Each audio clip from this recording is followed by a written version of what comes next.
Hi everyone, welcome back to my channel. ಇವತ್ತು morning breakfast ರೆಸಿಪಿಯನ್ನು share ಮಾಡ್ತಾ ಇದ್ದೀನಿ. ಇವತ್ತು ಅನಿಲ್ ರಾಗಿ ಶಾವಿಗೆಯನ್ನು ತಗೊಂಡು ರಾಗಿ ಶಾವಿಗೆನ ಮಾಡೋದು ಹೇಗೆ ಅಂತ ತೋರಿಸ್ಕೊಡ್ತೀನಿ. ತುಂಬಾ ಈಸಿಯಾಗಿ ಸಿಂಪಲ್ ಆದ ಮೆಥಡಲ್ಲಿ ಇದನ್ನು ಮಾಡ್ಬೋದು. ಹಾಗೆ ತುಂಬಾ ರುಚಿಕರವಾಗಿರುತ್ತೆ, ಹಾಗೆ ತುಂಬಾ ಟೇಸ್ಟಿ ಅಂತ ಅನಿಸುತ್ತೆ. ಫಸ್ಟಿಗೆ 1 ಲೀಟರ್ ನೀರಿಗೆ ನಾನಿಲ್ಲಿ 1 ಚಮಚ ಆಗುವಷ್ಟು ಉಪ್ಪನ್ನು ಹಾಕ್ಕೊಂಡಿದ್ದೀನಿ. ಉಪ್ಪನ್ನೆಲ್ಲ ಒಂದ್ಸಲ ಚೆನ್ನಾಗಿ ಮಿಕ್ಸ್ ಮಾಡ್ಕೊಳ್ಳಿ. ಅದಾದಮೇಲೆ ನಾನಿಲ್ಲಿ ಚಿಕ್ಕ ಪ್ಯಾಕೆಟ್ ತೊಗೊಂಡಿರೋದ್ರಿಂದ ಇದಿಷ್ಟನ್ನು ನಾನು ಹಾಕ್ಕೊಳ್ತಾ ಇದ್ದೀನಿ. ಇದು 3 ಜನರಿಗೆ ಸಾಕಾಗುತ್ತೆ ಟಿಫಿನಿಗೆ. ಸೊ ನಾನು 1 ಪ್ಯಾಕೆಟ್ ರಾಗಿ ಶಾವಿಗೆಯನ್ನು 1 ಲೀಟರ್ ನೀರಿಗೆ ಹಾಕಿಬಿಟ್ಟು ಇದನ್ನು 3 ನಿಮಿಷ ಇದನ್ನು ನೆನೆಸಿಡಬೇಕು. ಅದಕ್ಕಿಂತ ಜಾಸ್ತಿ ನೆನೆಸಿಡಬೇಡಿ, ತುಂಬ ಸಾಫ್ಟ್ ಆಗಿಬಿಡುತ್ತೆ.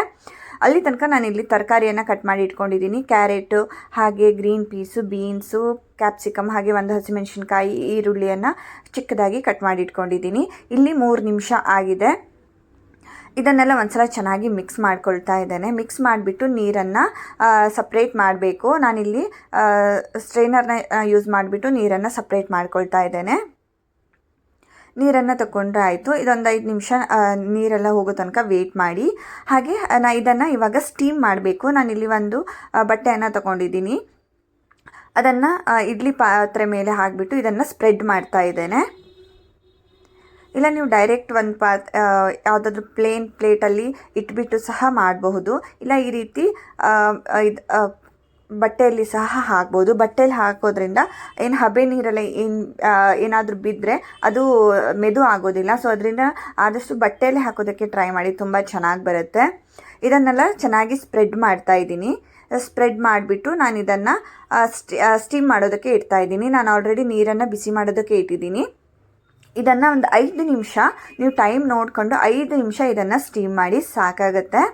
ಇದು ಸ್ಟೀಮ್ ಆಗೋ ತನಕ ನಾವು ತರಕಾರಿಗಳನ್ನು ಸ್ವಲ್ಪ ಫ್ರೈ ಮಾಡ್ಕೊಳ್ಳೋಣ. ನಾನು ಇಲ್ಲಿ ಒಂದು ಪ್ಯಾನಿಗೆ ಸ್ವಲ್ಪ ಕೊಬ್ಬರಿ ಎಣ್ಣೆಯನ್ನು ಹಾಕ್ಕೊಳ್ತಾ ಇದ್ದೀನಿ. ಕೊಬ್ಬರಿ ಎಣ್ಣೆ ಹಾಕೋದ್ರಿಂದ ಈ ಉಪ್ಪಿಟ್ಟು ತುಂಬ ಸ್ಮೆಲ್ ಚೆನ್ನಾಗಿ ಬರುತ್ತೆ, ಹಾಗೆ ತುಂಬ ಟೇಸ್ಟಿ ತುಂಬ ಚೆನ್ನಾಗಿ ಬರುತ್ತೆ. ಅದಕ್ಕೆ ಒಂದು ಸ್ವಲ್ಪ ಶೇಂಗಾವನ್ನು ಹಾಕ್ಕೊಳ್ತಾ ಇದ್ದೇನೆ. ಹಾಗೆ ಶೇಂಗಾ ಎಲ್ಲ ಒಂದು ಸ್ವಲ್ಪ ಫ್ರೈ ಆಗಲಿ. ಅಲ್ಲಿ ತನಕ ನಾನು ಸಾಸಿವೆ, ಜೀರಿಗೆ, ಉದ್ದಿನಬೇಳೆ ಎಲ್ಲದನ್ನು ಹಾಕ್ಕೊಂಡು ಫ್ರೈ ಮಾಡ್ಕೊಳ್ಬೇಕು. ನಾನಿಲ್ಲಿ ಫ್ಲೇಮನ್ನು ಲೋವಲ್ಲೇ ಇಟ್ಕೊಂಡಿದ್ದೀನಿ. ನಾನಿಲ್ಲಿ ಸಾಸಿವೆ, ಜೀರಿಗೆ, ಉದ್ದಿನಬೇಳೆ, ಶೇಂಗಾವನ್ನು ಹಾಕ್ಕೊಂಡಿದ್ದೀನಿ. ಹಾಗೆ ಸ್ವಲ್ಪ ಕಡಲೆಬೇಳೆಯನ್ನು ಸಹ ಇದಕ್ಕೆ ಹಾಕ್ಕೊಂಡಿದ್ದೀನಿ. ಜೊತೆಗೆ ಕರಿಬೇವು ಸೊಪ್ಪು, ಹಸಿಮೆಣಸಿನ್ಕಾಯನ್ನು ಹಾಕ್ಕೊಂಡಿದ್ದೀನಿ. ಹಸಿಮೆಣಸಿನ್ಕಾಯಿ ನೀವು ಸ್ವಲ್ಪ ಜಾಸ್ತಿ ಹಾಕ್ಕೊಳ್ಳಿ. ನಾನಿಲ್ಲಿ ಖಾರ ಕಮ್ಮಿ ಮಾಡೋದಕ್ಕೆ ನಾನು ಹಸಿಮೆಣಸಿನ್ಕಾಯಿನ ಒಂದೇ ಯೂಸ್ ಮಾಡಿರೋದು. ಅದ್ರ ಜೊತೆಗೆ ಕ್ಯಾಶ್ಯೂವನ್ನು ಹಾಕೋದ್ರಿಂದ ಟೇಸ್ಟ್ ತುಂಬ ಚೆನ್ನಾಗಿ ಬರುತ್ತೆ. ತಿನ್ನುವಾಗ ಆ ಕ್ರಂಚಿ ತುಂಬ ಚೆನ್ನಾಗಿ ಅನಿಸುತ್ತೆ. ಸೊ ಅದರಿಂದ ನಾನು ಸ್ವಲ್ಪ ಎಣ್ಣೆಯಲ್ಲೇ ಫ್ರೈ ಮಾಡಿಬಿಟ್ಟು ಇದನ್ನು ಹಾಕ್ಕೊಳ್ತಾ ಇದ್ದೀನಿ. ಇವಾಗ ಇದೆಲ್ಲ ಚೆನ್ನಾಗಿ ಫ್ರೈ ಆಗಿದೆ. ಇದಕ್ಕೆ ಕಟ್ ಮಾಡಿ ಇಟ್ಕೊಂಡಂತಹ ಈರುಳ್ಳಿಯನ್ನು ನಾನು ಹಾಕ್ಕೊಳ್ತಾ ಇದ್ದೀನಿ. ಈ ಈರುಳ್ಳಿ ಎಲ್ಲ ಚಿಕ್ಕದಾಗಿ ಕಟ್ ಮಾಡ್ಕೊಂಡಿದ್ದೀನಲ್ಲ, ಇದೆಲ್ಲ ಚೆನ್ನಾಗಿ ಫ್ರೈ ಆಗಬೇಕು. ಅಲ್ಲಿ ತನಕ ಚೆನ್ನಾಗಿ ಲೋ ಫ್ಲೇಮಲ್ಲೇ ಇಟ್ಬಿಟ್ಟು ಇದನ್ನು ಫ್ರೈ ಮಾಡ್ಕೊಳ್ಳಿ.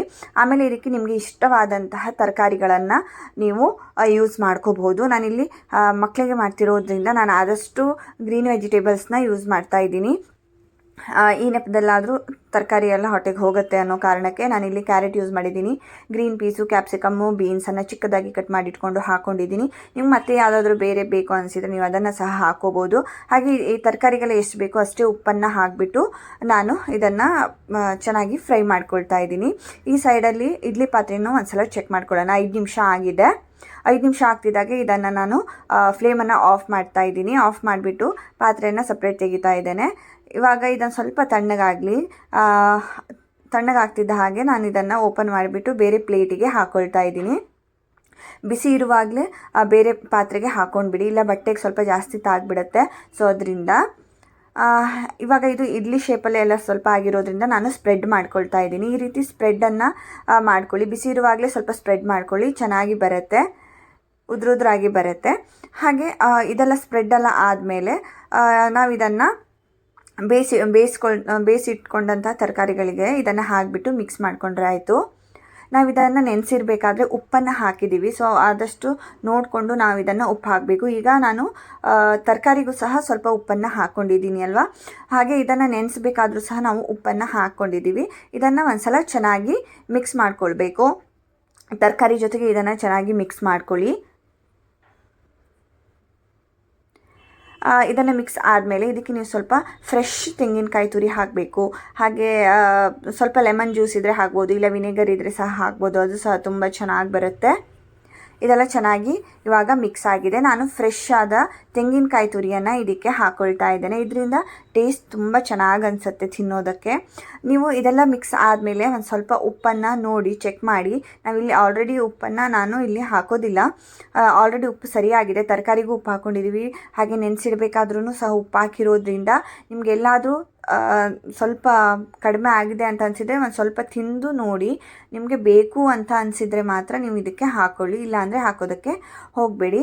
ಇವಾಗ ಈ ರಾಗಿ ಉಪ್ಪಿಟ್ಟು, ರಾಗಿ ಶಾವಿಗೆ ಏನಿದೆ ಇದು ರೆಡಿಯಾಗಿದೆ. ತುಂಬ ಹೆಲ್ದಿಯಾದಂತಹ ಮಾರ್ನಿಂಗ್ ರೆಸಿಪಿ ಅಂತಲೇ ಹೇಳ್ಬೋದು. ಮಕ್ಕಳು ಸಹ ತುಂಬ ಇಷ್ಟಪಟ್ಟು ಇದನ್ನು ಈ ರೀತಿ ಮಾಡಿದ್ರೆ ತಿಂತಾರೆ.